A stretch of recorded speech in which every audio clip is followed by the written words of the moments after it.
days of gloom. We have a great show for you today. The first hour, we're going to be talking with Robert Salas, who was present in 1967 at the Malmstrom Air Force Base.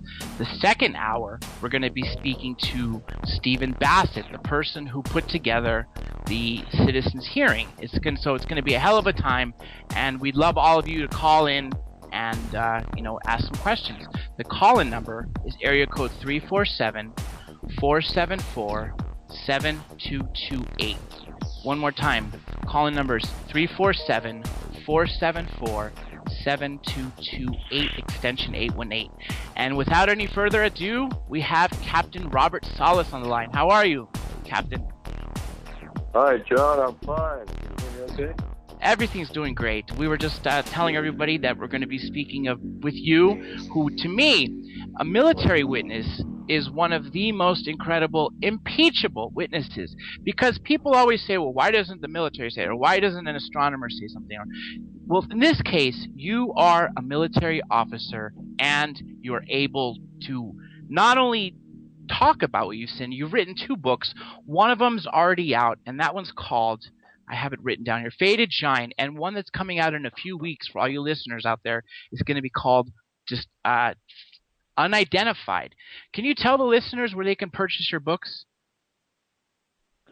Sure. Right now, anyone can purchase my book, Faded Giant, on Amazon.com. And I think the other one's also going to be on Amazon. Plus, it'll be in Barnes & Noble and probably other places. Yeah, I'm looking at... Go ahead.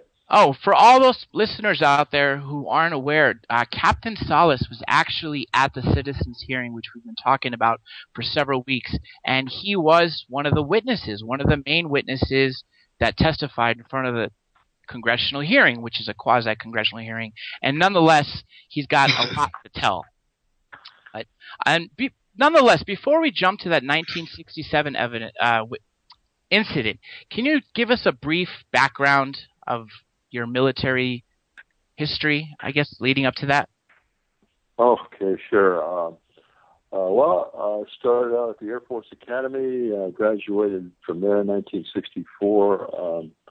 I had some duty as what we call a combat air controller, working with fire interceptors on training missions. And after that, I went in the missile field at Malmstrom Air Force Base for 3 years. I was there from 1966 to 69, and then finished up my master's degree at Wright-Patterson Air Force Base and back to L.A.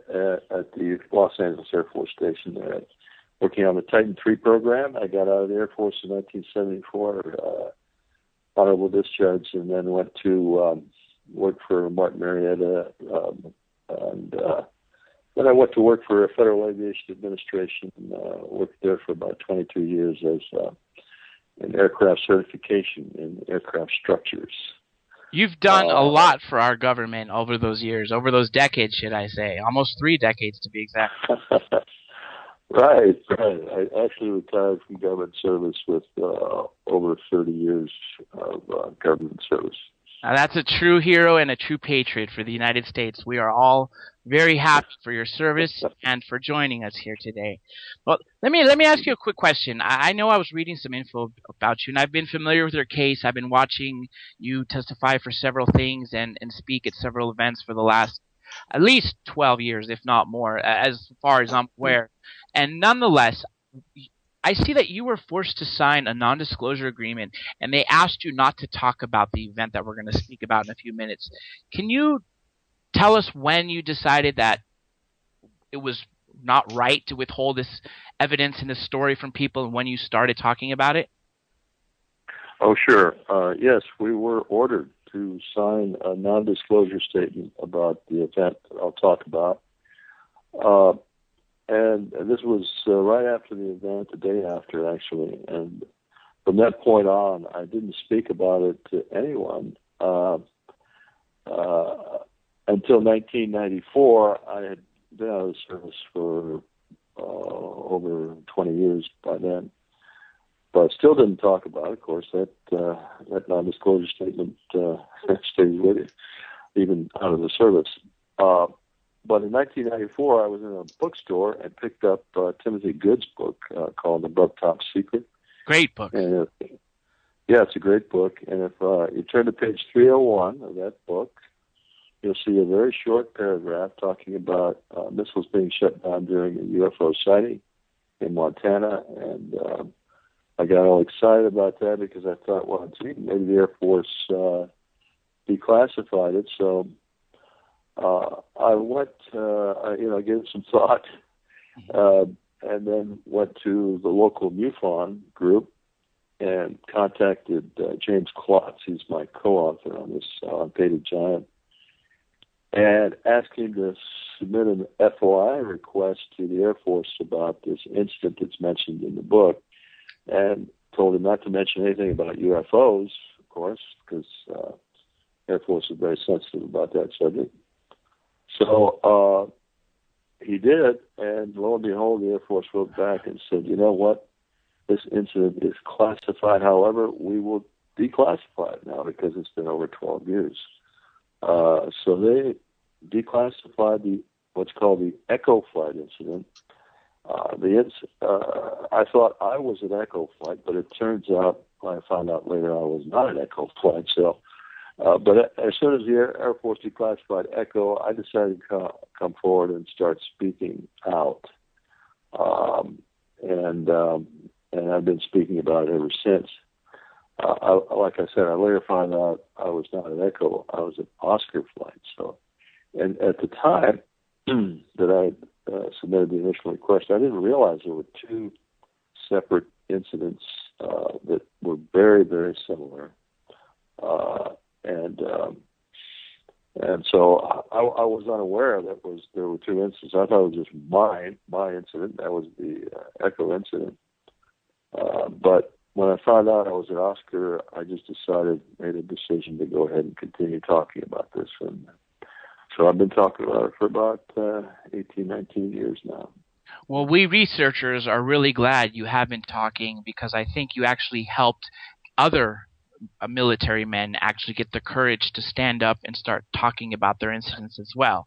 And if it wasn't for military men such as yourself, I don't think the testimonies would be as impeachable and incredible as they are. And they're so, your credibility, you and all the other military men, especially the officers who have testified, especially at the citizens hearing, there's really no one that could take that down. I don't care what the skeptics try to say. It's actually disheartening what they say. But let's just jump into what happened in March 1967. Can you take us through the day until this incident happened? Sure. We were on duty in Oscar Flight, and this was March 24th, 1967. It was, very, very normal type evening. What happens down there in the capsule is we will go through a regular routine. We have to have one of us stay on alert, in other words, awake and alert at all times. So we take turns taking a little nap in a cot we had down there. So while my commander, Fred Milo, was down, I was taking a nap, I get a phone call from one of my guards, and this is after dark, and I can't tell you whether it was in the evening or early morning, but it was dark outside. And the guard said that they've been seeing some strange lights in the sky, flying very odd maneuvers, very high speeds, making 90-degree turns and stopping on a dime, reversing course, that sort of thing. I didn't know exactly what to say to him. He just wanted to report this strange lights in the sky. And I said, okay, well, very interesting. Let me know if anything more interesting happens. I kind of hung up the phone on him, and then 5 minutes later he's calling back, and this time he's screaming into the phone, just very, very afraid. And I could hear the fear in his voice. And he was telling me that there is a glowing red object, oval shaped, hovering above the front gate, and was scared to death. He had all the men out there with their weapons and wanted me to tell him what to do next. Of course, this was a shock to me too, but clearly these guys were professionals. They never joked around. Something as serious as we had operational control of the nuclear missiles. So I told him to make sure nothing came inside the perimeter fence. At that point, one of his guards was injured. He was injured because he got so frightened by this thing that he tried to jump the fence, and the fence had barbed wire around it, so he cut his hand. Anyway, hung up the phone. I immediately turned to, actually, I turned to the board. We had a display board, and because I just had this sense, this feeling that something was going to happen to my missiles. Well, I go over to wake up my commander and start telling him about the phone calls, and then sure enough, we get a lot of bells and whistles and lights go off, and the missiles did start shutting down. All 10 of them shut down. We went through our checklist procedure. We had a couple of sites where there were security alarms, meaning there was possible incursion to where the missiles were actually located. So we sent guards out there. I called right upstairs right away, and the guard told me that this object, this red glowing object, had flown off at high speed. And I said, well, we need to send a couple of guards out to a couple of the sites to see what's going on there, because we've got these security lights. So they go out there, and sure enough, they see the object again over 2 of the sites, and I actually lost radio contact during the sighting, and they came back very frightened. The next thing is my commander turning to me and saying the same thing happened at another flight. And I remember those words very vividly.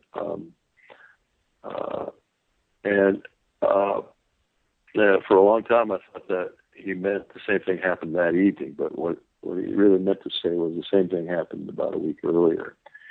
And that was the Echo flight. What he was referring to was the Echo flight shutdown, which happened March 16th, 1967. And that was the story that I saw in Timothy Good's book, and that's the material. Most of the material that we got back was about the Echo flight shutdown. Same thing happened there, basically, except that Echo flight had a couple of launch facilities that were being worked on by maintenance, and they went down. One of them went down. The deputy commander, Walter Fiegel, called out there and said, "What's going on? You guys aren't supposed to start on this until I give you permission." And they said, "We didn't do anything. By the way, there's a UFO overhead." So all 10 of their missiles went down. Again, UFOs were seen over 2 of the sites. And so within the span of a week or 8 days, we lost 20 nuclear missiles to UFOs. In other words, they disabled them. This was clearly a national security incident. The Air Force has claimed that no UFO sighting has ever been a concern for national security, but here we had lost 20 nuclear weapons during the Cold War, and so Air Force isn't telling us the truth. Mr. Salas, this is Joe Carradine. I'm sorry I had difficulties with the microphone a little while ago. I did have a question with the oval-shaped object that was first initially seen over the front gate. Mm-hmm. It's a 2-part question, per se. At any point, was it changing shapes or size? And when it had moved over the silo area, did it appear that anything was coming to or from this object? Oh, those are two excellent questions. I only wish I could answer them in detail. Of course. What happened was, the guard. I tried to get a description from the guard when he first called me about this object, and I kept asking, "Well, can you see a kind of a structure in the light?" Because he said the light was rather bright and it was pulsating. It was a red pulsating light, oval shaped. And I said, "Well, can you see any structure in there?" And he said he couldn't make it out. It would just seem like a big bright light.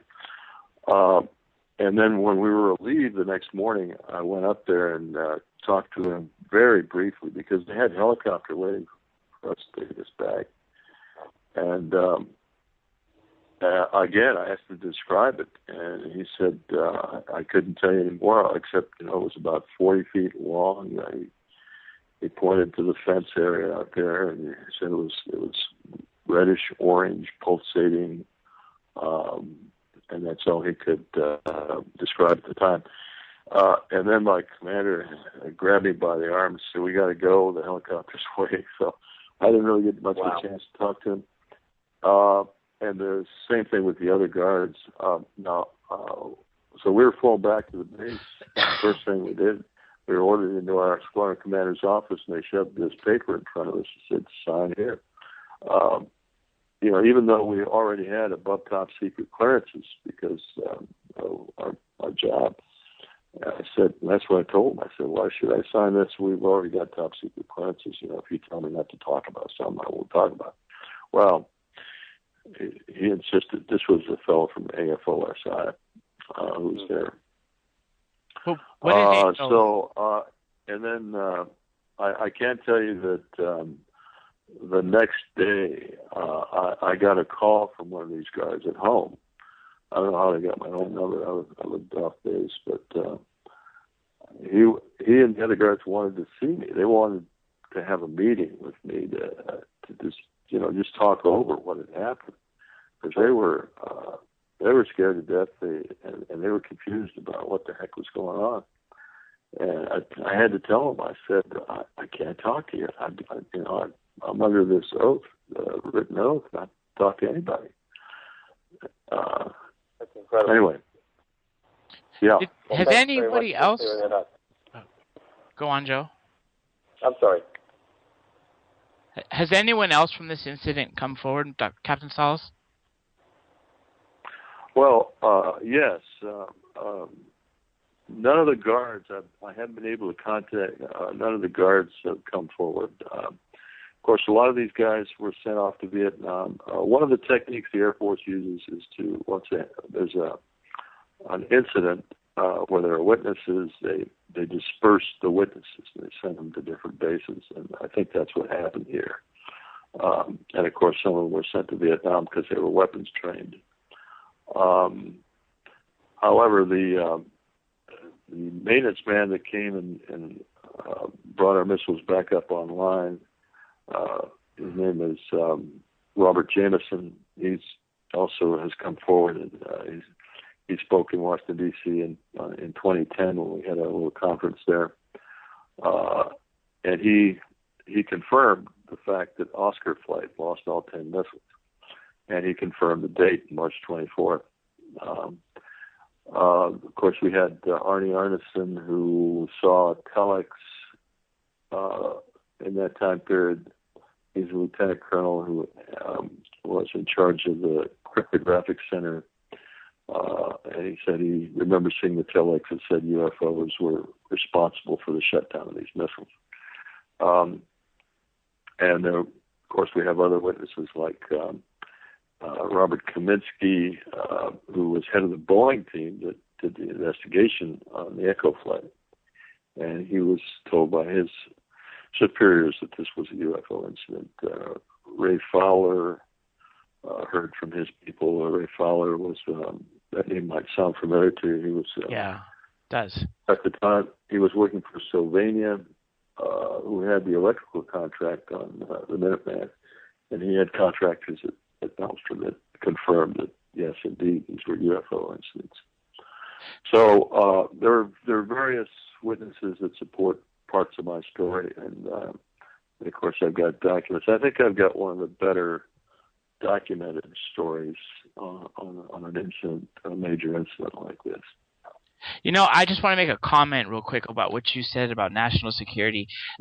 Blue Book, which was from 1947 to 1969, for all those listeners who don't know, which was the Air Force's official study, official in the public mind. They obviously didn't tell the most classified things, but they cited one of the reasons they stopped the project was for national security. Well, anything that can fly and stop and make a 90-degree turn and fly into our airspace undetected, what else would, that's the top of national security, and shutting down missile silos. So their explanation is a complete 180 of what was actually going on. So I just wanted to throw that point out there to let people realize how significant such an event is. Now, you mentioned that the nuclear missiles were shut down. Were they shut down permanently, or were they just stopped, or was their electronics turned off until the UFO was present, or how did that work out exactly? Well, actually, we all 20 of these missiles, we received what's called guidance and control system failure. We had a method or a system of querying when there was a malfunction, and we got guidance and control system failure on all these queries.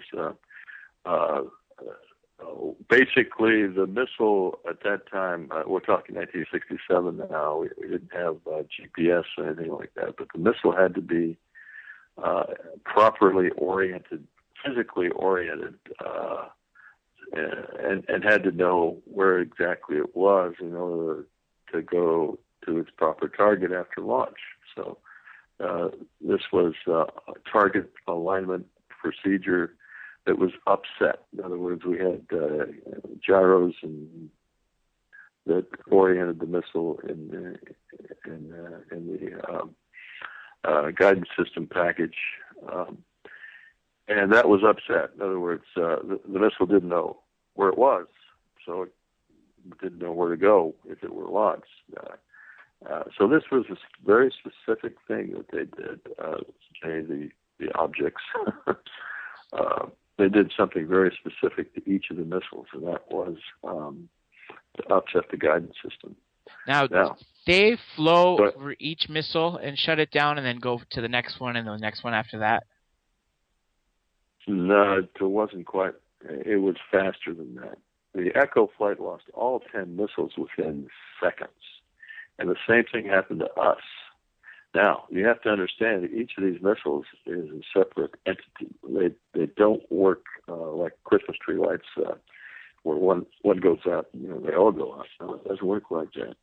They all have individual cabling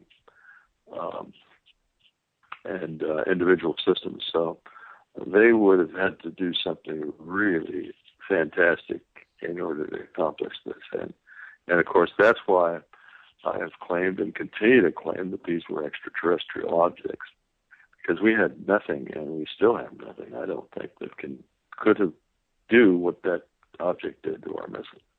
Then, and possibly now, for that matter. Let me ask you another question. Prior to 1967, did you believe that we were not alone and possibly may have not been visited up until that date? Or was it this event that defined your UFO confirmation? No, very definitely it was this event. Before this incident happened, I really didn't give UFOs any thought. There were, from time to time, sightings in Montana. As you know, there were many sightings in Montana of strange lights in the sky, and the local paper would report it. But I didn't give it much thought. I really didn't. I thought it was just silly until this happened. When you were told not to tell and you signed a non-disclosure agreement, and with all your top secret clearance that you've done many things that many people will probably never know about, you were doing your duty. That was your job, and you had to. You had to withhold this truth.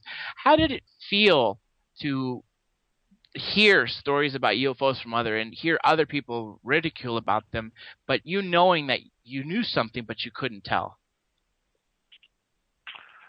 Yeah, that was difficult. But as you say, what happens, and some of your listeners, I'm sure, will understand. Anytime you're given access to classified information and you're not using it, in other words, you're not using it in the work you're doing, the best thing to do is to try and forget it. And so I actually assertively tried to get this out of my mind. You know, it's a kind of a mental process you kind of go through, because you don't want to inadvertently talk about it. You know, I mean, I still had a beer once in a while, and I didn't want to, spill the beans on this because I had signed that document.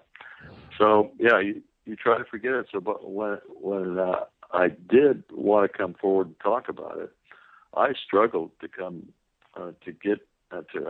remember all of the details of the incident. I mean, I knew the basic overall incident, but for example, I forgot who my commander was in the capsule. I forgot the capsule I was located at the time. Details like that had to come slowly, and I had to do a lot of research, and with the help of Jim Klotz, and I had to try to find people, and it was a process. I'm sure that has years to do with the fact that this incident happened about 3 decades, if not longer, from the time that you were able to tell it. Mm-hmm.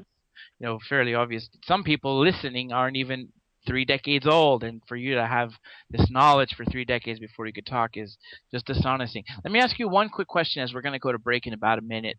What was the inspiration for you to come out? Well, the inspiration was always, to me, it was that last phone call that I got from the guys, the guards. They were begging me. They were literally begging me to come talk to them about this, and that stayed with me. So when I had the opportunity, I did. We're on come break. out. Hang tight, everybody, for 2 minutes. We'll pick this up right where we go.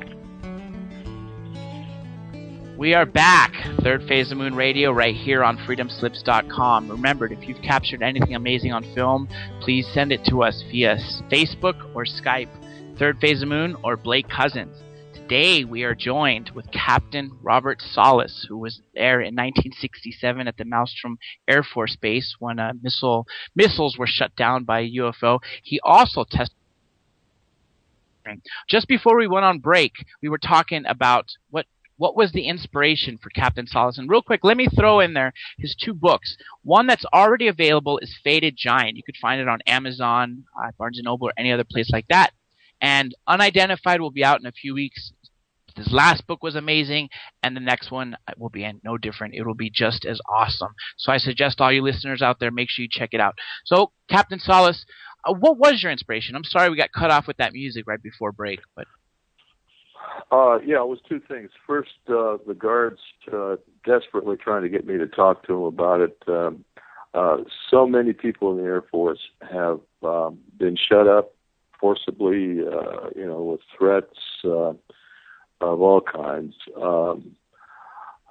and have suffered before it. They've had to be quiet about it. That's one thing, but of course, the bigger issue is the government has no right to withhold this kind of information from the public, in my opinion. They have,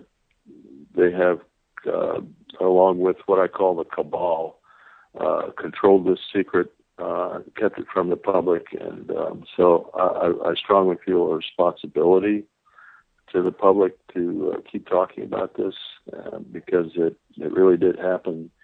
And the public needs to know that this is a real phenomenon. It's not something Flash Gordon or movies, alien invasion type stuff. It's real. They have been visiting, and we need to work together to deal with it. And Captain Salas, we applaud you for doing that because I know right now there is an officer or another military man who is getting inspiration to tell his story because of gentlemen like you, officers in the Air Force or another branch who are telling what the people need to know. I mean, this is just as Stan Friedman says, this is the secret and the one thing of millennia that will change everything. To know that we are not the only sentient civilization in this galaxy or in this universe is just an amazing thing. And I really hope more and more people each day are having more of an open mind. Let me jump into the citizen hearing. You participated in what was probably what I think the largest or the best event as far as pushing for disclosure. Now, yes, it wasn't quite real congressmen, but what we did have is we had 6 retired congressmen and senators who took testimony from 40 plus witnesses, including yourself, military, researchers, former astronaut Edgar Mitchell, and to see the transformation over those 5 days, from them coming in as skeptics, and then at the end, as they were leaving, being convinced, I just thought that was an amazing feat. Now, what do you think is going to happen following this? Well, I know we had a meeting with the ex-congressman and talked it over, and what was decided was the best approach would not be the U.S. Congress, but would be the United Nations General Assembly, because all it takes is one country to present a proposal that this issue be brought before the United Nations, and then that is voted in, and we feel confident that it would be voted as a declaration, or I'm sure it's called a decision, I think, technically, that the UFO phenomenon is real. And that in itself would go a long way to taking governments to release the actual evidence. So we're hopeful. I think that's going to happen. From what I'm told, I understand your guest. You have a guest, Steve Bassett, on after me, and I think you'll get the latest word from him on when that will happen. We actually have a caller here from, might have a question for you. Caller 870, do you have a question for Captain Salas? Yes, hello, this is Olive 2M. I do have a question. Excuse me, I got a cold right now. I wanted to ask, what's his name again? Captain Robert Salas. Robert Salas. How you doing, sir? I have a question about Admiral Richard Byrd, the Hollow Earth theory, and about how there's a leader down there in Agartha, Shambhala, who told Admiral Richard Byrd when the nuclear bombs went off in the 1940s that there would be no way in the hell that would happen again.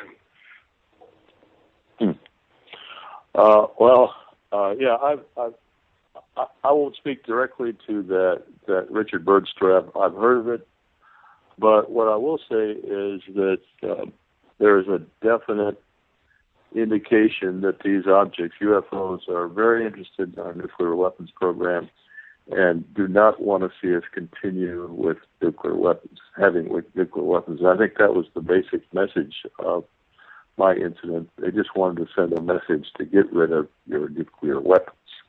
And so that's another one of my objectives here, is to promote abolition of all nuclear weapons. Okay, so to get rid of nuclear weapons, or to make sure that we do not detonate one? And because supposedly when you detonate a nuclear weapon, it affects different dimensions, like the fifth dimension where the land of the advanced races are. There's no doubt that any nuclear detonation on Earth does affect outside, the outside of Earth. It affects the space environment, if you will, because and it's just one more step towards weaponization of space and having a nuclear war out in space. And do you know that we already have radiological material on other planets? We've got it on the moon. We've got it on Mars. Those little rovers that are running around Mars are propelled by what are called radiological thermal generators, RTGs, which have nuclear material on them. So we're already starting to spread nukes on our own, in our own solar system, and I'm sure they don't want us to do that. Now, whether or not they would interfere or intervene in a nuclear war, I wouldn't count on it. We have to do that ourselves. We have to decide that we can't have nuclear weapons. Period. Hey, Captain Salas, this is Joe Kiernan here again. To keep on the topic a little bit, and I do appreciate all the information you are sharing, and it is fantastic. With the nuclear weapons in the silos, out of all 20, I know you had mentioned that you weren't there long after for the follow-up on the missiles, but was there any discussion between you and the gentleman off the record or possibly beforehand, before you were all separated, that there was any materials missing from any of these missiles, or more or less were the missiles operational once the guidance system was replaced, or were the missiles dysfunctional? As far as I know, the missiles were brought back online within a day or two. Okay. And I have no knowledge of anything that was missing. Now, having said that, there was an incident in Minot Air Force Base, and I think this was the 1968 incident, if I'm not mistaken. A UFO was sighted over a missile site, and where the actual, you mentioned silo, but we call them launch facility, where the missile was actually located. And this is, I'm trying to remember his name. Anyway, it was a co-pilot of a B-52 that was asked to see if they could see the object. They did locate it below them over the missile site. And he was told later that the cover, which is a 2-ton cover that covers the actual hole, was removed by this object. So that's 2,000, 4,000 pounds. Now, I asked so in reference to the materials missing. I think what I was leading at is I have been hearing a lot lately. A lot of people have been making claims of very extraordinary sites around nuclear facilities, whether it be an energy plant or a processing plant, possibly even where things are being enriched. I was just curious if there was any word of those materials not being present or it being changed. But yeah, I can't confirm any of that. I mean, I don't know. I can't speak to that at all. You know, let me just add in one thing. You were talking about the nuclear missiles and how they're interested.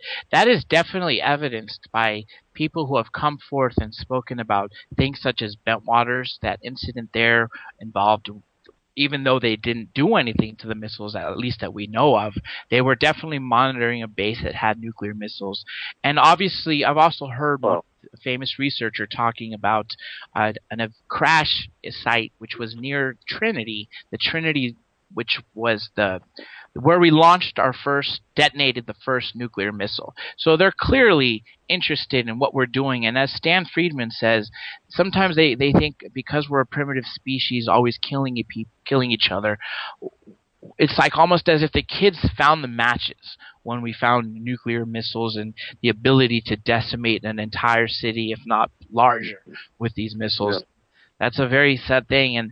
And like you said, that I think there is some sort of, I don't know if it's an unspoken rule or something, that each civilization has to kind of progress on its own. So I agree with you when you said you don't think they're going to step in and stop us from committing wars, because we're doing it all the time, albeit not nuclear missiles, but we are using, there's chemical warfare going on in Syria.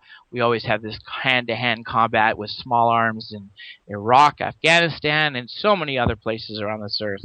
So in that sense, we are a fairly dangerous species with regards to anybody looking in. All right. But nonetheless, Agreed. yes, absolutely. Also, I wanted to ask you, these missiles silos that were shut down, what kind of missiles were in there? Well, we had Minuteman I missiles. It had a warhead close to a megaton, about 800 kilotons. The missiles now have similar warheads, maybe a little larger. But we still have Minuteman III missiles. I think we've got about 1,500 of them or so. Maybe not that many. Yes, Joe, Dr. you have a question, right? No, I have to ask. Mm-hmm. Off of this topic, in your lifetime, have you seen anything anonymous, anything that you would question on your own personal time? Have you had any experiences that could be possibly related to unexplained flights or aircraft? Not with respect to aircraft or flights. I mean, well, I take that back. When I was combat air controller, we had raw radar. We used raw radar in those days in 1965, and we did see some very fast moving objects in the sky on radar. And somebody mentioned the word UFO, but again, we didn't think much of it. It was just something that we couldn't explain at the time. Because this was 2 years prior to the Maelstrom Air Force Base incident, right? Yeah, this would have been 1965, right? Gotcha. I got another question for you. Have you received any harassment or something like that? Anybody telling you to tone it down or not to speak of your incident anymore, anything like that? Not harassment, maybe when I was stationed at Wright-Patterson Air Force Base in 1969. Now, this would have been just before the Air Force got out of the UFO business. I ran into an old classmate of mine. He said he had a job for me after I graduated from got my master's degree. And I said, "What kind?" He said, "Well, I'll tell you later." And then a week later, I get called to the base psychiatrist's office. I had not complained about anything mental or anything like that. But anyway, I was ordered to go to the base hospital, talk to the base psychiatrist. And I walked in there. I said, "What's this all about?" And the orderly said, "Well, the psychiatrist will tell you." I said, "No, I'm not going to go back there and talk to any psychiatrist unless he comes out here and explains to me why I'm here." And so he comes back a little later and said, "Well, you can go now, sir." I think if I had gone back there, they would have gotten this UFO story out of me and put it in my record, and they would have had some control over my career in that way. So that's the only thing I can point to that might be termed harassment. You know, and it does sound like they were doing it. What's that? It does sound like obviously there was a purpose behind it, because you were saying what you were saying, and you were a witness, and you were a very, very credible witness, and therefore I think it would have hurt them, considering they've been lying, and you're telling something that's inconsistent with their lie. Yeah, and it's typical. I think what they, again, I think there's a cabal behind this, which includes intelligence agencies, military, and otherwise, and they know who the witnesses are that have seen these things, especially in the military, and they keep track of them over the years. I'm convinced of that because I've heard many other stories similar. And some of those you'll read in my book. Oh, absolutely. I believe that. And you mentioned you were in Wright-Patterson in 1969. Well, Wright-Patterson has been known to house some very, very secret technology that we received from crash debris or other places. As a matter of fact, in 47, after the Roswell incident, some was flown to Wright-Patterson. And there was also that incident with President Nixon. While he was president, it's a story. I can't confirm it. I don't know out there who can. But nonetheless, he apparently showed Jackie Gleason something at Wright-Patterson, if I'm not mistaken, or some base near there. But Wright-Patterson has definitely been one of those bases that they've talked about a lot.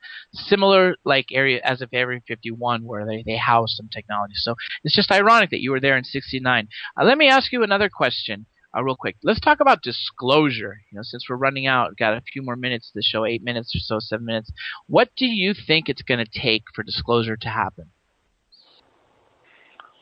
Well, I think the senator's comment was correct that going directly to the U.S. Congress or the U.S. government to try to get disclosure is kind of a brick wall. I think what it'll take is international pressure. So hopefully this effort with the United Nations will help.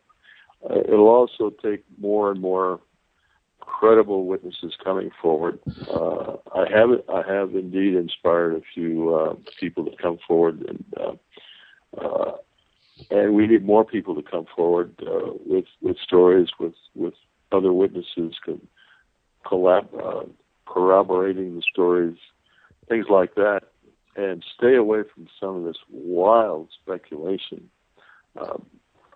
Stories that can't not be supported, that people say things. And what that does is just create an aura of ridicule around this whole subject. And we have to keep away from those things that cannot be backed up, can't be supported. So more and more stories coming forward. Eventually, the mass of credible stories will I think, tip the scale, and international pressure will also tip the scale. So we are making a lot of inroads with South American countries. A lot of them are starting to, a lot of the UFO groups in, for example, Argentina, Chile, Brazil, they're starting to have relationships, actual working relationships with government agencies that are cooperating on the release of UFO information. There's actually a couple of comments I want to make with you. With the first thing that you said about the disinformation and the stories, you are definitely correct. I think what they try to do is they take a truth and surround it by lies. That way you could discredit the whole incident. Or they take a lie and surround it by truths, so you could also discredit that incident, which is a shame of what they're trying to do. The ridicule factor is terrible, and it should not exist. And like you mentioned with South America, they are doing an amazing job of in somewhat disclosing this, because when they put things on their news, they don't censor it really. They're the ones that release their Mexico government footage, which was taken from their, I believe, FLIR camera, where you could see orbs that were not naked to the visible eye, but they were naked. They were you could see them through this FLIR camera. I think if there was one country that would disclose, it would be Brazil, because they're not relying on the petrol, on the petrodollars, the gasoline and the oil industry that we require. And also the South Americans in general are very much into spiritual things. So it's not a huge leap for them to understand something like this coming from a different planet or wherever it may be. And I think that's some way a great thing for disclosure. I just hope one of them will actually disclose, because then it'll force America. Because if one country openly tells the world that they've been visited, that they have proof, then it's going to make America look really, really bad. But nonetheless, I'm really glad you were able to influence some of those people, and I'm sure it's your story, as it's being kept alive, is going to keep influencing people who are in the military, who are sick of the story, sick of the lies, and want the stories to be told. Robert Dean, I believe he's a Sergeant Robert Dean, he mentioned that one of the ways to get disclosure happening is to offer amnesty to all the military witnesses. What do you think? Do you think that's a good idea? Well, I think it's never going to happen because, I'm not sure it would even help. Even if amnesty was offered, there would be a lot of people coming forward just to make a name for themselves if they had a UFO sighting.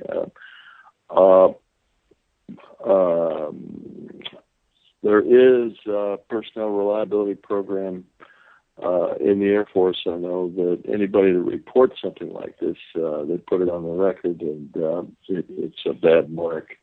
It would help. It would certainly help if somehow the military came out and said, we won't prosecute witnesses for reporting UFO events. I think that would help, but I'm not sure that's the answer. It's the military is very tight on their security, and it's hard for me to believe that would ever happen. Yeah. I think you hit the nail right on the head. It's more than the military. Like you said, some of the power elite that they want to keep this under control for several reasons. Back years ago, they used to say it was for political upheaval, economic upheaval, which might be the case. I think there's several things, but a lot of it has to do with the fact that it's a $600 trillion power electricity and oil industry that's at stake. But real quick, it seems that we're going to be coming down to our last minute. Before we do, I just want to remind everybody that we've been listening to Captain Robert Salas, who to me is a very, very credible witness of a very incredible story. He is impeccable with regards to what he has done for this country. He is a true American hero, and we all should be thanking him. And from the bottom of my heart, I thank you, Captain Salas. For everyone out there listening, make sure you get his books. One of them that's already available, that's been available, is Faded Giant. The next one coming out soon is Unidentified. And with that being said, thank you, Captain Salas, and we'll talk again soon. Thank you, John. Thank you very much. Okay, thank you. That's right, folks. We are live. I'm your host, Dr. J. Andy Elias. This is Third Phase of the Moon Radio. Hour 1, we had one of the witnesses from the citizen hearing, Captain Robert Salas. Now, we have the genius behind it all, Mr. Stephen Bassett. Are you on the line, Mr. Bassett? I certainly am. Can you hear me? Oh, absolutely. You are live to the whole audience. I got to say, I watched that citizens hearing, and I didn't know what to come about it before it started. I know we've had attempts to get the Congress and the UN to take this subject seriously. And on the first day, I could see where they had a little bit of open minds, but they weren't quite really into it. But the transformation I saw over those 5 days was phenomenal. By the 5th day, not only did they acknowledge that there's big truth embargo going on to us, but we are being engaged by an extraterrestrial presence. I mean, can you tell us just briefly what did you think happened in those 5 days? Okay, well, again, for background for your listeners, the citizenhearing.org was completed on May 3. The website is citizenhearing.org. That's where you can find the webcast, and you can actually go and watch all 30 hours. And we had 40 witnesses come in from 10 countries to testify to 6 former members of Congress who were selected not on the basis of their views on this issue at all, but rather that their availability, obviously if they had a lot of years in tenure, that was good, certain committee assignments, things like that. And we ended up with an extraordinary group. We had Roscoe Bartlett, who just retired after 10 terms in the House in January. Also, Congresswoman Lynn Woolsey, who retired in January after 10 terms. Of course, former Senator Mike Revelle, 7-term Congresswoman Carolyn Kilpatrick, 6-term Congresswoman Darlene Hooley, and 2-term Congressman Merrill Cook. So it was an amazing group. And what happened, I think, reflects what exactly would happen in the real Congress if they were to finally decide to hold hearings on this, which they haven't done in 45 years. The Congress and the executive have been removed from this issue by the military intelligence community and put on a you don't need to know basis.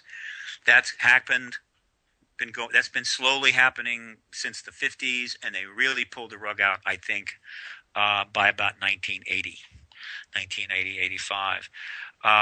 And what that means is that they don't have access to information, and they're discouraged from trying to get information. Stephen Schiff tried to get some information in 92, 93, and he was essentially rebuffed, to put it quite simply. So they don't know. And, they're very busy people. They have to spend half their time raising money to get elected, and then they've got, their jobs in the House and Senate. They don't have time for hobbies or investigating issues outside the mainstream. So the vast majority of them don't have much information at all. So what these 6 former members showed the rest of the House and Senate is that if you were to call hearings tomorrow and allow and take testimony from, we've got hundreds of witnesses ready to testify that would testify under oath, probably within 3 days you'd be the same position we are. This is a major issue. It has every distinct possibility of being real. It would be the most important issue in the world with huge implications, and clearly it needs to be now engaged indefinitely until we know as much as possible. So that's how close we are to probably ending the truth embargo. There have been several attempts to get hearings in the Congress in the last 20 years. I'm aware of a few of them. All of them were cut short. Basically, they got started and then they were just cut off. The Congress, in the meantime, as you know, the Congress's approval rating is plummeted into low teens, which is just an unbelievably bad number. While individual Congress people may have reasonable ratings with their constituents, the body itself has an awful rating. I mean, the mafia had a better approval rating than this organization now. So they really have a problem. Do they want to get back in the good graces of the American people? Do they want to be proud of being a member of this body, this legislative body of the most powerful nation in the world, or do they want to continue the status quo? So we sent that message to them. And these 6 members showed just what happens when you get a chance to really hear a great deal of evidence presented by competent, solid people with high-level backgrounds, high rank and station, and the impact was obvious. By the 3rd day, their hair was on fire. I completely agree, and I want to comment on a few things you said. First, you had a little over 40 witnesses. Like you said, hundreds can testify. And also, the evidence is so overwhelming. If they just gave it literally a 30-hour look and looked without the ridicule coming in and just actually looked at the evidence, that the rest of the world would be finally understandable of what's going on. And also you mentioned that this was done 45 years ago. I'd like to add something that you also mentioned a week and a half ago. Stanton Friedman was there 45 years ago. That man stuck it out to speak to this one. We got to give him the props for that. How can you not admire that? He's been in the field for over 50 years. Absolutely, exactly. And another thing you mentioned, the Congress ratings are plummeting, and that's a fact. The U.S., the citizens, we don't really trust our government the way we used to because they've lied to us continuously over and over again. Mm-hmm. And this is just another lie. When you got this started, before we did this petitions, we had the 5,000. Then you got 12,000 signatures, but then they responded with a low-level statement which obviously all the congressmen and senator agreed was a complete lie. Then they increased it to 25,000, and then just as that was starting to make headway, they increased it to 100,000. Do you think yeah, it's just as if they wanted to keep raising the wall, building it higher and higher. Do you think that's going to be the way we need to go in, or do you think hopefully these congressmen retired congressmen and senator will have to be the help that's going to get others? Well, okay, there is to answer your question, let me outline for your listeners. There's a 6-fold strategy that was built into this maneuver, the citizen hearing maneuver. In other words, this thing was very carefully planned. Nothing happened by accident. The first strategy was to develop a huge contrast between the White House's now official position on the ET issue, issued in 2011 by their Office of Science and Technology Policy, that there's no evidence at all for any extraterrestrial presence or any evidence that the government's withholding anything from us. This is, of course, completely false. So the first strategy was to show a profoundly stark difference between that official position, not an opinion of somebody in the White House, the official statement of the executive branch of the United States government on the most important issue in the world, and the evidence that was brought forward in that hearing, which to any reasonable person would show, well, obviously, the White House is not telling the truth. Generally, that's the kind of thing that gets the attention of reporters and editors and networks. So that was the first strategy. And in the 16 months since that position was issued, and people can find that if they go to whitehouse.gov and they go to We the People, they can find that response to the disclosure petition of September 2011. In addition, we've issued 4 more, or 5 more, I think, petitions to the White House raising these evidentiary issues. Now, none of them had a chance to get a response because they kept raising the signature level, but they were up on the White House website for 30 days in each case and generated certain publicity. Soon we will issue the 7th disclosure petition. And that petition, of course, will draw attention to all of the evidence in the citizen hearing that the White House says doesn't exist. And so it doesn't matter how high they raise that bar. They can make it 1 million signatures. They can't escape the fact that their position, as issued in November of 2011, is indefensible. And so the first strategy was to increase that pressure. The second strategy was aimed at the Congress. The Congress, as I said, has a terrible approval rating, and they haven't addressed the issue in 45 years. And in that 45 years, can you even imagine how many sightings there have been, how many books have been written, how many reports have been issued, how many videos and photographs have been taken, how many witnesses have come forward, how many thousands of documents have been dumped out by 12 countries, and on and on and on. And yet the U.S. Congress is essentially trying to act like there's nothing happening. There's nothing to be paying attention to. Meanwhile, a few people get killed in a Benghazi in an attack by some terrorists, and they'll hold hearings for weeks and weeks and weeks. They're really embarrassing themselves in a very public fashion, since this stuff is now heavily covered on the internet as well as all of the news. So I really feel bad for them in a way. They need to get back in the truth business, and the hearing process is the fundamental truth-gathering mechanism of the United States Congress. So we've sent a message to them. I mean, the hearing was held on at 14th and F, which is about 11 blocks from the Capitol. And we also webcast the whole thing to the world, so that members of Congress or their staff could watch the hearing either live or in archive without having to, quote, expose themselves to ridicule or criticism, right? They could do it at home and see what's going on. We're sure that some of them did. And so we sent a message to them. Look what happened here. It was great. We got tremendous reviews. And I'll be posting some of the fan mail that we've gotten, some of the supportive email very soon up on the website. This would be happening to you. You could be getting all of these accolades. You could be garnishing the approval of the American public. And you've got the resources to do it far better than we could. And so that was the second strategy. The third strategy was aimed at the political media. The political media or the media in general, on the entertainment side, of course, they can't make enough E.T. movies. There's another 6 or 7 already slated for this year coming out. And they've made billions of dollars portraying ETs in film. On the news side, journalist side, they have covered the issue more and more in the last few years, writing thousands of articles, but they're just articles. They're just scribes. They're not investigating behind the article, behind the issue. They're not going and asking the obvious questions. They're not trying to dig at this. They just write the articles like that's all they need to do, which that's ridiculous, of course. And so we put this in front of them in such a way as to say, wow, see what's going on here.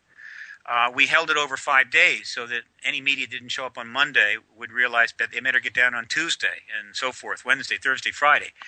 As a result, we got a New York Times article, we got a number of interviews, plenty of coverage. Probably the most gratifying media event or media coverage occurred during the hearing, because on the first day, the New York Daily News, which is kind of a hybrid between a tabloid and a newspaper, like many of the papers in the UK, sent a reporter down there who wrote an absolute awful piece. I mean, it was as bad a hit piece as you can write.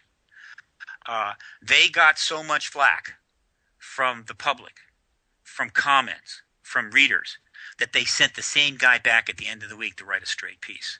That, to me, was emblematic of where things are. And to make it clear, we have a full-time publicist, a top independent publicist from Washington, D.C., who is going to be working full-time to drive this issue deeper into the mainstream media. We're hoping to get the top talk shows. We're going to drive this news cycle on for months and months. This is only the beginning. And so that was the third strategy. The fourth strategy was, of course, aimed at the American people, really the world's people, to let them know that this kind of thing is possible, that there was the funding. The funding was available by a philanthropist named Tom Clearwater, and there are more Tom Clearwaters out there, we know, to hold an event that cost over $600,000. That's how serious we are about this. And by broadcasting it in English and Spanish, which covers a huge portion of the world, and hopefully we'll be archiving in 5 or 6 more languages, we're letting the world's people know about this evidence and the event that took place so that they can decide maybe it's time to really step up even more. To start approaching their government, their legislators, their media, and say, do more. This, of course, would lead to more pressure on the United States. The fifth strategy here was international, but also the UN. It was the UN, and that worked out far better than I could have imagined. The fifth strategy centered on bringing the UN into the picture. The UN desperately wants to be involved in this issue. They've made kind of some overtures about it, but they've been brushed back. The UN is not a healthy organization. It was set up to buffer the Cold War. The Security Council essentially has veto power over everything on that side. It's underfunded. The building's falling apart. Most of the nations of the world would rather it went away. It has served some functions. It has done some good, but it's nothing like it could be. And, of course, this issue, if there's any issue in the world that's more appropriate for the United Nations, it has to be the extraterrestrial engagement of the human race. So what could we do? Well, here's what emerged. On the fourth day was International Day. And in the morning, we had 2 1.5-hour sessions with 7 witnesses representing 6 South American countries where a lot is going on. And then in the afternoon, we had more international representation from different countries, including, for the first time, I believe, in any event like this, the #1 researcher, former translator for Chairman Mao Zedong, Dr. Sun-Chi Lee from the People's Republic of China, where the research in extraterrestrial phenomena is considered totally appropriate. And based on some interest by Congresswoman Kilpatrick, which she demonstrated in the first day, and then followed up by interest from Senator Mike Gravel, a quick meeting was assembled at the end of the day on Thursday, where all of the South American and a couple of the other nations were represented, plus all the committee members and the full film team, because we're filming all this for a doc, met to try to decide what to do. The decision was made to issue a communique. Mike Gravel wrote it up that night. I tweaked it that morning, but it still wasn't right. And PhD physicist Roscoe Bartlett finished it off. And it is called the Citizen Hearing on Disclosure, Washington Communique, May 3, 2013. It is up on the website. If you go to citizenhearing.org, you can see the document under Foundation. It's under the Foundation. And what they did went far beyond what I had hoped and may be a milestone of sorts. Now, what do I mean by that? What I mean is that the communique essentially calls on the Citizen Hearing Foundation, which we have recently set up, right, to raise money as a nonprofit, which it will be, nonprofit 501c3, to raise money to seek a number of countries to have to submit a resolution to the United Nations General Assembly, not the Security Council. And here is the final paragraph that is most important from the communique. Therefore, we, the undersigned, request the Citizen Hearing Foundation use its offices to organize interested parties and raise the funds necessary to pursue a global campaign to convince one or more nations to propose a resolution within the General Assembly calling for United Nations sponsorship of a world conference addressing the possible evidence for an extraterrestrial presence engaging this planet. Now, we think the interest is such out there, and because we can raise money from anywhere in the world, that we might be able to raise quickly millions of dollars for the Citizen Hearing Foundation and move aggressively to get 3, 4, 5, 6 countries to simultaneously submit a joint resolution. And that is going to generate a great deal of media coverage and press pressure on the U.S. government. I don't know, regardless of when the conference might be held, the very act of this process having funding and being underway and nations stepping into the play is going to put even more pressure.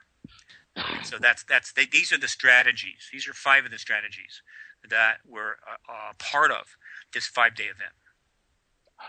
You know, you answered a lot of the questions I had written. I think the communique is ultra important because it's going to get to those other countries to hopefully get them to disclose. But I got 2 quick questions for you.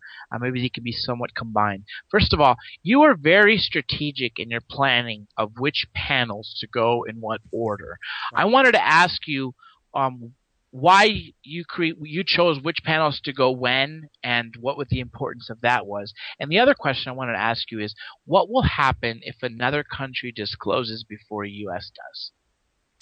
Okay, these are important questions. Let me just hang on a second. I'm trying to pull up the panel list and also Mike Ravel's ending statement, which, by the way, was amazing for all you listeners out there. But we'll tell them after break where we could find them all. Mike really got rolling there. Well, look, it wasn't easy to do this. First of all, you in order to create the panels, you have to know the witnesses. And so, we had to bring 40 witnesses together.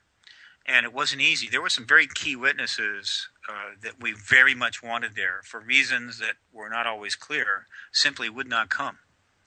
But we pressed them repeatedly.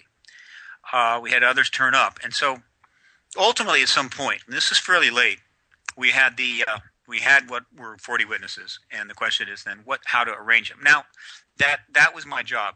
The first day, and this is a very important point, there have been a number of press conferences that have been held at the National Press Club, actually, which is, to be quite candid, has been extremely generous with this issue. I mean, you have to pay a lot of money to do it, but they don't shy away from this issue at all.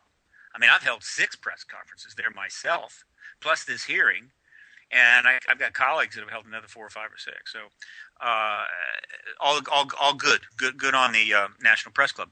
So, but in these press conferences in the past, like the May 9th, 2001 press conference, you had 18 witnesses that spoke for a few minutes about essentially their interaction with the issue. We call them government agency witnesses.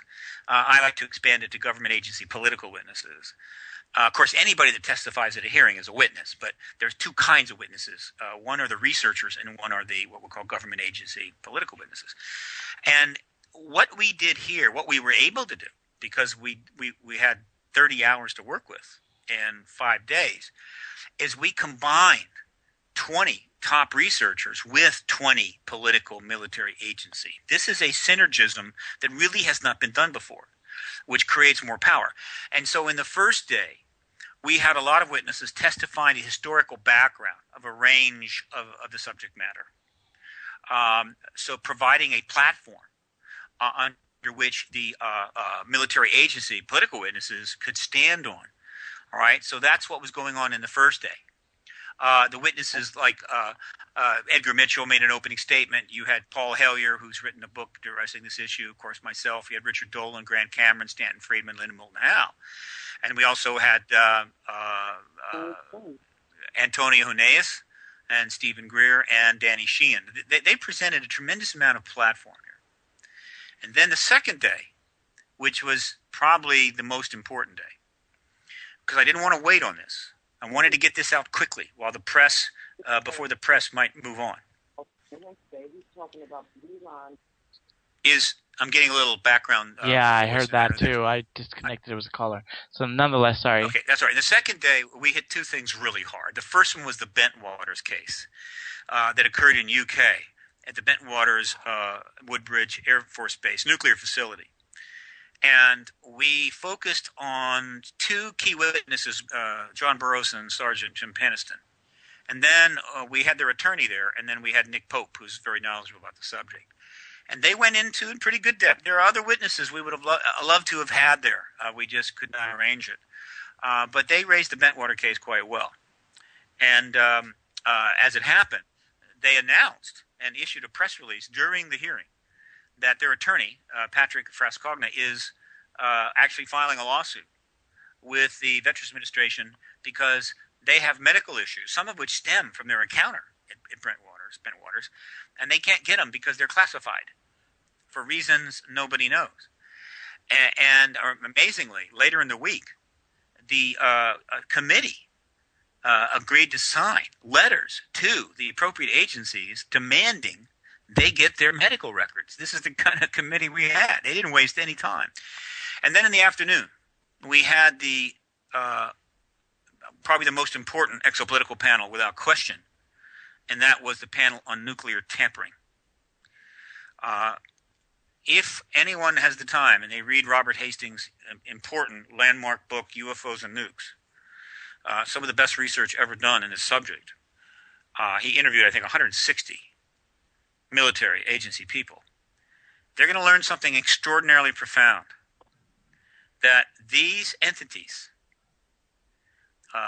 whether it be one type or 5 types or whatever, have been tampering with our nuclear weapons, not only in the United States but elsewhere, for decades. And the typical thing they do is turn them off. And we had witnesses to that. And there are many more that could have been there, but there are limits to time and space and money. And more are going to come forward. Robert Salas, of course, is the lead witness here and has written a book called Fated Giant. And, of course, he testified to the Malmstrom Air Force Base incident. 10 missiles were shut down by a craft hanging over the gate. This was extremely powerful testimony, and I wanted it in early, and I know that the committee reacted very powerfully. Then on Wednesday, we covered some various issues in the morning with Peter Davenport, Linda Moulton Howe, a very strong presentation by Gary Hazeltine, who is putting together the largest police database in the world on sightings, encounters with police, people that are hired to protect us. And then Peter Robbins spoke to some issues. And then that afternoon, we went into documents. Of course, a lot of the evidence that has accumulated is in the form of documents obtained through FIA and other sources. A lot of controversy there, but nevertheless, they're an important component. We covered that with Dr. Wood, Linda Moulton Howe, Stanton Friedman, and Grant Cameron. And then that afternoon was probably, I think, for most people, the most anticipated panel, but still very, very important. And by that I mean this, that from 1947 on, the most serious threat to the truth embargo, aside from obviously the president walking out in the East Room and announcing the ET presence, but I mean from the standpoint of the phenomenon, the people that follow it, is Roswell. And they have gone to great lengths to contain Roswell and done a very bad job of it. And so we had an extended panel on Roswell. Mr. Bassett, we're coming on a short 2-minute break. We'll be right back, everybody. Stay tuned. That's right, folks. We are back live on Third Phase of Moon Radio, on Revolution Radio, freedomslips.com. This is a Rome production show. Researchers on a mission. I'm your host, Dr. Jandy Elias, joined here by my co-hosts Preston Dennett, author of 15 books, MUFON investigator of 23 years, also Joe Kiernan, a researcher and investigator in his own right. We have our guest, Stephen Bassett. Before we jump into him real quick, if any of you have captured anything amazing on video, UFOs, demons, extraterrestrials, interdimensional beings, you name it, you send it to us via Skype or Facebook at Third Phase of Moon, or find Blake Cousins. Also, we got to give the Cousins brothers a shout out. They're doing real real hard work out there to make sure everybody in the world is seeing this amazing footage. Real quick, before we jump back into Mr. Bassett, I want to tell all the listeners out there that you could find the witness list and also the live streams and the archives in form of archives for only $3.80 at citizenshearing.org. That's still up, isn't it, Mr. Bassett? Absolutely. It is. Excellent. Now, all you listeners out there, if you really want to see some amazing transformation of these senators and congressmen, honestly, to me, the most successful and biggest event in ufology ever, you got to check it out. I mean, it is worth your time and effort. Nonetheless, Mr. Bassett, before we went to break, you were talking about the speakers and the order you were putting them in. Go ahead and finish your answer, and I know Preston wanted to ask you something too. Yeah. So in the third day, again, as early as possible here, we had the Roswell panel. And it consisted of researcher Don Schmidt, researcher Stan Friedman, researcher Kevin Randall, and then Colonel Jesse Marcel, and witness Dr. Richard French, Colonel Richard French, Air Force. And then something unusual. We had Jesse Marcel Jr., of course, and then we had Jesse's son and daughter, Jesse Marcel III and Denise Marcel, who testified, again, not only for their father, but also for the grandfather, because they have dealt with this issue virtually through 3 generations and have had to put up with, a great deal of the fallout from the fact that the Air Force has completely lied about the event from the beginning. And they're all very good people, all of them, Senior, Junior, the third, and Denise. And it's just one more example of how the cover-up, or the truth embargo, rather, impacts families, good people, patriotic families, and is starting to turn the American people's view about the validity of the value of this thing against them. So the Roswell panel, I think, was very important. On Thursday was International Day. We had 7 witnesses in the morning, actually 6, testifying on behalf of Brazil, Uruguay, Peru, and Chile, and Argentina. And then in the afternoon, we had people testifying regarding activities in the UK, Canada, the People's Republic of China. That was also a very powerful day. And we did simultaneous translation in-house by headphones, as well as, of course, the simultaneous translation in Spanish going out to the webcast. And then on Friday, we had a very strong panel in the morning on the pilots issue, which included, again, Richard French, Air Force pilot, Major George Filer, Air Force pilot, and of course John Callahan, who was a top FAA official and quite privy to the Japan airline case, and also Steve Allen, who was a key witness to the amazing Stevensville sightings. And so then in the afternoon, we got into the areas that are more disclosure related. The first morning was involved the technology issues that are embedded within the ET matter, and then the second panel was wait a minute, did I get that right? We had the pilots panel, and then in the afternoon we had panels on the disclosure as well as on technology. That it was laid out that way to try to create a logical sequence, to try to create a platform for each of the panels to follow. Wasn't perfect, but it did get the job done, and the witnesses performed outstandingly well, every bit as well as you would expect them to perform in front of a real congressional committee. And the committee conducted themselves tremendously well, and obviously with all the years of experience, it wasn't hard for them. I mean, they know how committees operate. So overall, it was an extremely successful event, and it's gotten pretty strong reviews from around the world. Well, that was a question I was actually interested in. Was there a lot of international media coverage of this event? Because I know here in the U.S., it didn't really make a lot of the evening news on TV. Well, I think one can judge for themselves. If you go to citizenhearing.org and you click on media coverage in the main menu, right, you can see the coverage that we got.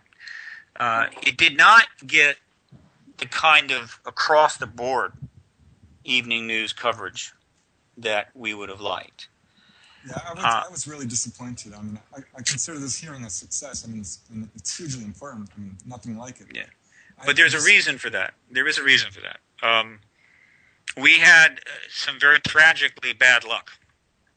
Tragic for the victims in Boston and unfortunate for us. Namely that almost at exactly the time that news producers, AP and otherwise, would be looking to schedule and engage this upcoming event, the bombings in Boston, which was pretty extraordinary.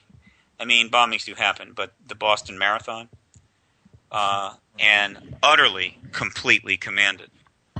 Now that the international community has taken more notice, I wonder if this will. Hello. This leads on to John's other question regarding what if another foreign country discloses first. Well, yeah, I mean that was the strategy to the White House, which is the sixth strategy. There were six strategies I mentioned. One was showing the evidentiary difference between the White House's position and the evidence put forward in April 29 to May 3. But the sixth strategy was to continue to reinforce, particularly through the media interviews. I've done quite a few here, and we'll be doing more, to the White House a very fundamental and real politique problem that they have, and they can hide in the White House cupboard. They can go down in the bunker. They can do whatever they want. It ain't going to go away. And the message we're sending is that if the United States does not end this truth embargo, there's a number of countries that could very well do it tomorrow, and that our ability to quote control the heads of state of what? All of the developed world countries, that ship sailed a long time ago. I suppose we could threaten to nuke them, right? If you dare to say this in front of your people, we will nuke your capital. I mean, I suppose we can do that. I don't think we are. I don't think we would. And so the simple truth is we just don't call the shots as much as we used to. And there are a number of countries which would, I think, be happy to garnish the extraordinary historical legacy of being the first nation, the first head of state, the first party of the head of state, to announce finally, after all of these thousands of years, what people for thousands of years, in one degree or another, in one context or another, have known. And that is, we're not alone in this universe at all, and we're not the only sentient beings, not the only civilization. This would, of course, be the disclosure moment. And if that happens, and I think China or Russia are very good candidates, then the President of the United States is going to have to go before the American people and say, well, I guess we're going to have to tell you about the extraterrestrials being here now since Vladimir Putin told you last Tuesday. I mean, if the President really has no trouble making that speech, that presentation on the East Front, meaning we have to tell you the truth now because the Russians told you first, then all I can say is he's getting incredibly bad advice from very arrogant, insular people who don't know what the hell is going on. Have you approached President Carter, seeing that he had an experience? Jimmy has made it clear he really doesn't want to go there anymore. He occasionally has been approached, but he just doesn't want to go there. It's not a pleasant memory for him. He's done some good work in other areas, and I think he feels that if he re-engages this issue, it'll only limit his ability to do this other work, and I think he's going to leave, the end of the truth embargo to others to effectuate. Each panel was very instrumental with the congressman and senator because of their such high credibility and them being impeccable. They had perfect records, and they were some of the greatest people that can speak in anything in a court of law, especially in a congressional hearing, and I congratulate you for putting them all together. I know we mentioned the impact of all the panels, but if you were to pick one to say that was the most influential, I know it'll be a difficult decision, but which one would you say? I know we just went through all of them, but which one out of all those panels would you say really hit them with like a sledgehammer, letting them know that this is real? I don't think you can put it that way. It's always this way. You know, the whole idea of the smoking gun evidence, it's all an illusion. That's propaganda. It's not the way the life is. It's not the way the courts work. It's not the way science works. Smoking guns. I hate the phrase. It's awful. It's terrible, and it doesn't exist. They were swayed by the collective power of the testimony, which is how it's always done. That's how science arrives at established laws. The collective power of the evidence, not one single experiment ever. Does that work that way? Same thing with evidence. But I think that from the standpoint of their positions as former representatives of American citizens who were not only representing, of course, their constituents, but also representing the nation under oath, the most important panel, without question, is the nuclear tampering with our weapons. How are they able to do it? Why are they doing it? What's the message? This question, you know, when this story, by the way, on the Minot case, the Minot Malmstrom Air Force Base case near Minot, North Dakota, that was actually written up in the Minot paper. They wrote it up back in 1967. The AP should have picked that up and it should have been all over the country. But it didn't go anywhere because the government stepped in almost assuredly and says, that's not going anywhere. And so the story didn't make it out. But eventually it did get out, right? And, of course, Bob Salas came out on this some time ago. I mean, at that point, 100 reporters should have been in front of the chairman of the Joint Chiefs of Staff and the Secretary of Defense and the White House spokesperson with very hard questions. What happened in Malmstrom? Nothing. That's truth embargo. All right. So this issue, the issue is incredibly significant in trying to understand what's going on here. They have the ability to turn our weapons off. So on one hand, that means we're basically defenseless. On the other hand, they let us turn them back on, right? Which seems to imply, well, if you want to use them, go ahead. You can't hurt us, but you can sure blow the hell out of yourselves. I mean, is that the message? What is the message? Is the message these things are a waste of your money and your time and your effort and you need to grow up? I don't know. But those questions are not being asked by all the geniuses at Harvard and Yale and Stanford and MIT because you're not allowed to discuss the issue with those fine colleges and universities because the government says there is no extraterrestrials and therefore all the professors throw up their hands and go, well, obviously there can't be because in terms of science and understanding and evidence, whatever the government says is law.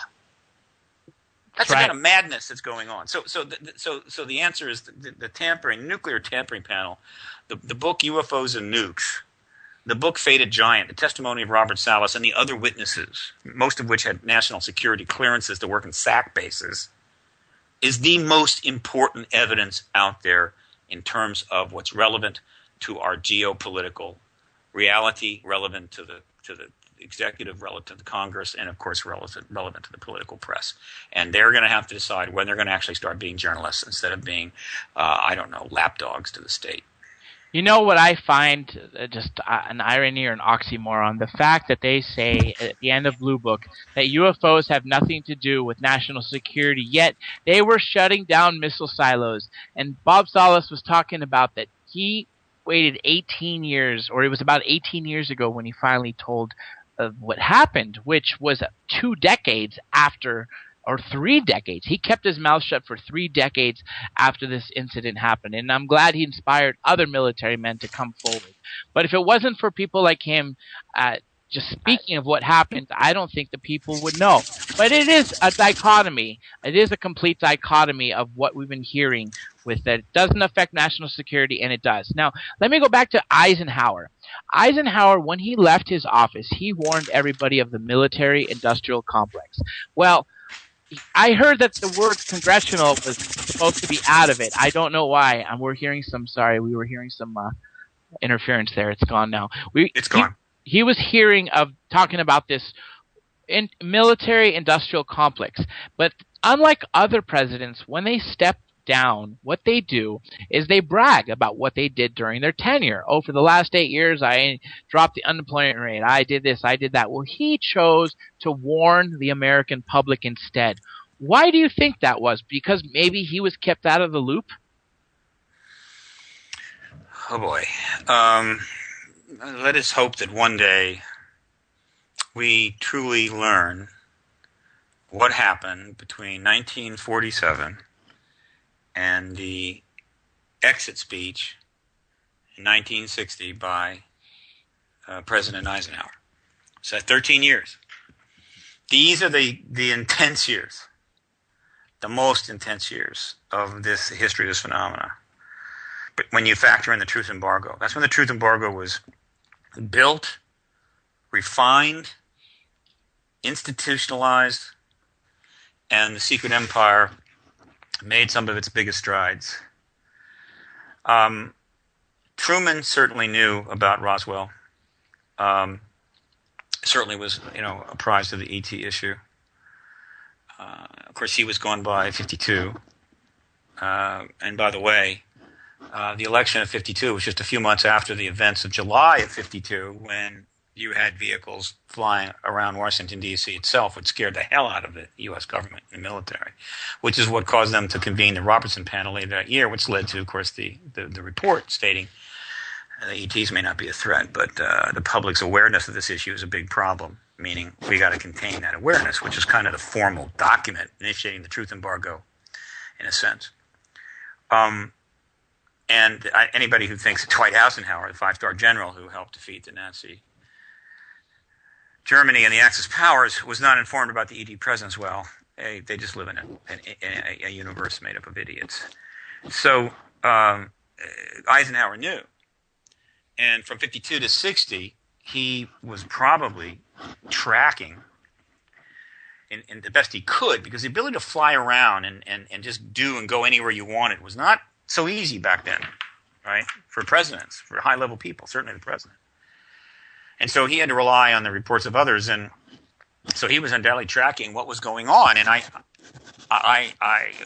would be easy to think that he was not happy with what was going on, because he saw not only the Third World War maybe in the works, which was obviously going to generate a huge amount of military spending. He saw, of course, the continued and impressive rise of civilian contractors and corporations, major companies that, of course, defeated Nazi Germany and didn't want to go away. And, of course, he knew about the ETs, which would have been a powerful driving force for more secrecy, and God knows what kind of weapons. I mean, it's one thing to build weapons to contain the Soviet Union.